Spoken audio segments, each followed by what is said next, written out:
गोकुलपुर गांव में पूजा नाम की एक गरीब लड़की थी जो अपनी माँ शांति के साथ उसकी झोपड़ी में रहती थी। उसकी माँ काफी बीमार रहती थी। एक दिन पूजा अपनी माँ को दवाई देते हुए कहती है, माँ ये लो, उठो और दवाई खा लो। रोज रोज इस बीमारी में पड़े रहने से तो अच्छा होता कि भगवान मुझे अपने पास ही बुला लेता। तुम ऐसी बातें क्यों करती हो माँ? तुम जानती हो ना तुम्हारे अलावा मेरा इस दुनिया में कोई नहीं है। तुम ही तो मेरे सिर की छत हो माँ। अगर तुझे कुछ हो गया तो फिर मैं कैसे जीऊंगी? इसीलिए तो चाहती हूँ कि जल्दी से तेरा घर बस जाए। अपनी माँ की सुनी आंखों में खुद की शादी का ख्याल देखकर पूजा बात को बदलते हुए कहती है, आप भी ना माँ, जब देखो मुझे अपनी बातों में उलझाए रखती है। अब मैं जल्दी से खेतों में से मूली तोड़कर बाजार में बेच आती हूँ, नहीं तो कोई और उसे ना ले जाए। मूली तोड़ने के बाद पूजा उसे बाजार में ले जाकर बेचने बैठ जाती है। ले लो ताजी मूली, ताजी ताजी मूली ले लो। लेकिन उसकी आवाज सुनकर भी कोई उस गरीब से मूली नहीं खरीदता। तभी कुछ देर बाद एक नौजवान ग्राहक उसके पास आता है और उससे कहता है, कैसे दी ये मूली? जी 20 रुपए किलो है बाबूजी, खरीद लीजिएगा तो एक गरीब के घर का चूल्हा जल जाएगा। उसकी बातों में छुपी गरीबी को देखकर नीरज का मन भी पिघल जाता है और वो कहता है, ऐसा कीजिए, ये सारी मूली तोल दीजिए और ये 200 रुपया रखिए। नीरज की दरियादिली देखकर पूजा का उदास चेहरा खुशी से भर जाता है और वो खुश होकर नीरज से कहती है, बहुत बहुत शुक्रिया साहब आपका। आज आपकी वजह से मैं अपनी बीमार माँ को भरपेट खाना खिला सकूंगी, साथ ही उनके लिए थोड़ी दवाई भी ले लूंगी। ऐसे ही कई दिन बीतते जाते हैं और नीरज अब रोज पूजा से आकर मूली खरीद कर ले जाता है। धीरे धीरे दोनों में जान पहचान हुई और दोनों दोस्त बन गए। फिर एक दिन नीरज पूजा के घर की दहलीज तक आ पहुंचा। अरे साहब, आप यहाँ अंदर आइए, हमारे इस गरीब खाने में आपका स्वागत है। नीरज अंदर जाता है और पूजा की माँ के पैर छूकर कहता है, प्रणाम। ये वही साहब हैं जिनकी वजह से हमारा घर चल रहा है। यही रोज आकर मुझसे सारी मूली खरीद कर ले जाते हैं। जीते रहो बेटा, जीते रहो। भगवान तुम्हारी हर मनोकामना पूरी करे। इस वक्त तो भगवान से पहले केवल आप ही मेरी मनोकामना पूरी कर सकती है माँ जी। क्या मतलब? मैं कुछ समझी नहीं बेटा। अब बात यह है माँ जी कि आपकी बेटी पूजा मुझे भा गई है और मैं उम्र भर के लिए इसका हाथ थामना चाहता हूँ, अगर आपकी इजाजत हो तो। ये बात सुनकर शांति की आंखों से आंसू बहने लगते हैं और वो रोते हुए कहती है, बेटा, कौन गरीब नहीं चाहता कि उसकी बेटी के हाथ पीले हो। तुम ले जाओ इसे, तुम इसे ले जाओ। नहीं माँ, मैं तुम्हें छोड़कर कहीं नहीं जाऊंगी। मेरे अलावा आपका इस दुनिया में कोई नहीं है। माँ जी को भी हम साथ ले चलेंगे पूजा। इसके बाद वो दोनों मंदिर जाकर 7 फेरे ले लेते हैं। फिर पूजा और उसकी माँ को लेकर नीरज अपने घर चला जाता है। वो दरवाजे की घंटी बजाते हैं तो नीरज की माँ सुभद्रा दरवाजा खोलने के लिए जाती है। अब इस वक्त कौन घंटी बजा रहा है? ओहो, कहीं फिर से कोई भूखा नंगा तो नहीं आ गया। सुभद्रा जैसे ही दरवाजा खोलती है तो अपने बेटे के गले में शादी की माला देखकर सारा माजरा समझ जाती है। वो तो मैं तुम दोनों के गले में पड़ी माला को देखते ही समझ गई। खैर, हम कर भी क्या सकते हैं, अब तुम्हारी खुशी में ही हमारी खुशी है। मैं जानता था माँ, आप हमें जरूर माफ कर देंगी। लेकिन वो सब ये बात नहीं जानते थे कि सुभद्रा की इस हामी के पीछे कुछ और ही राज छुपा था। अगले दिन सुबह जैसे ही नीरज ऑफिस के लिए निकलता है तो सुभद्रा का अत्याचार दोनों माँ बेटी पर शुरू हो जाता है। अरे ओ गरीब खाने से आई हुई माँ बेटी, इस महल को देखकर तो तुम दोनों की आंखें चौंधिया गई होंगी ना। तुमने तो ऐसा घर सिर्फ अपने सपने में ही देखा होगा और उसी सपने को पूरा करने के लिए बुढ़िया तूने अपनी जवान बेटी का इस्तेमाल करके मेरे भोले भाले अमीर बेटे को फंसा लिया। मैं तुम दोनों माँ बेटी की सब चाल समझती हूँ।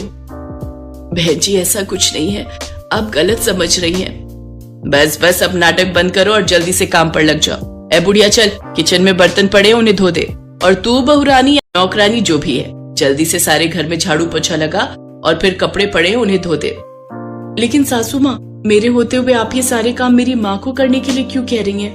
वो तो पहले ही बीमार है। सुभद्रा अपनी बहू के बाल पकड़कर उसे कहती है, अच्छा, अपनी माँ पर बड़ी दया आ रही है। एक तो अपने लटके झटके दिखाकर मेरे बेटे को फांस लिया, ऊपर से दहेज के नाम पर इस बुढ़िया को अपने साथ ले आई। चलो अब दोनों जल्दी जल्दी काम करो। मैं घर का सारा काम कर लूंगी बहन जी, बस आप मेरी बेटी को परेशान मत कीजिए।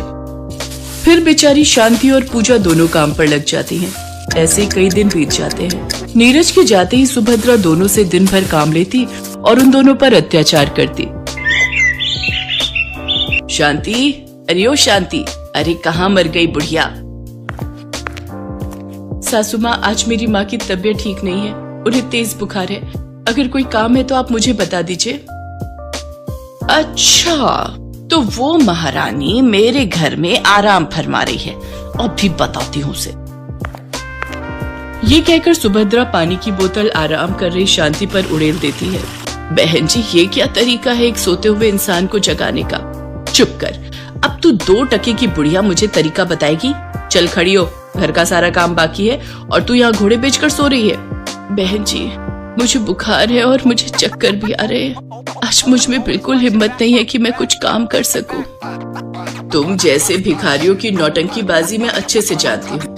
बस बेड पर पड़े पड़े ही मुफ्त की रोटी तोड़नी है तुमने। अगर घर का काम नहीं किया ना तो भूखा मारूंगी तुम लोगों को। तुम जैसे भिखारियों की एक ईंट तक खरीदने की औकात नहीं। वो एहसान मानो मेरा जो तुम्हें इस आलीशान छत के नीचे रहने को मिल रहा है। बेचारी गरीब माँ बेटी को अपनी ऐंठ दिखाते हुए सुभद्रा वहाँ से चली जाती है और अपने कमरे में जाकर आराम से बेड पर लेटे लेटे गोंद के लड्डू खा रही होती है। सुभद्रा रोज इसी तरह उन दोनों पर किसी न किसी बहाने से अत्याचार करती रहती। इन दोनों गरीब औरतों पर कितना भी अत्याचार कर लो, लेकिन ये दोनों है कि यहाँ से खिसकने का नाम नहीं ले रही। अब मुझे अपना आखिरी दाव खेलना ही होगा। अरे बहू, कहाँ मर गई? इधर तो आ। जी माँ जी, आपने बुलाया मुझे? तूने मेरी साड़ी प्रेस किया नहीं? जी वही कर रही थी। अच्छा एक काम कर, मेरे लिए जाकर पहले किचन से 1 गिलास पानी तो ले आ। जी अभी ले आई।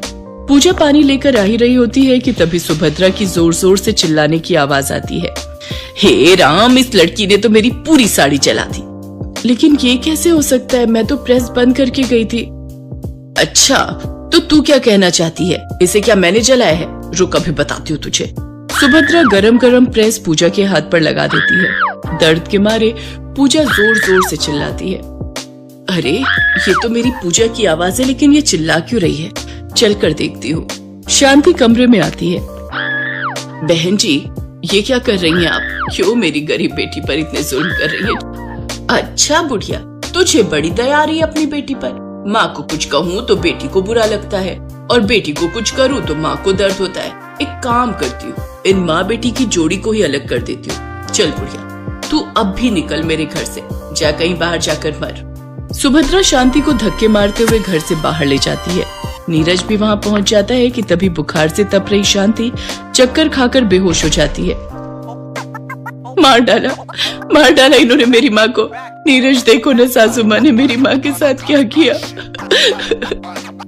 फिर पूजा उसे सुभद्रा के अत्याचारों के बारे में बताती है, जिसे सुनकर नीरज कहता है, वाह माँ वाह, रंग बदलने में तो आपने गिरगिट को भी पीछे छोड़ दिया।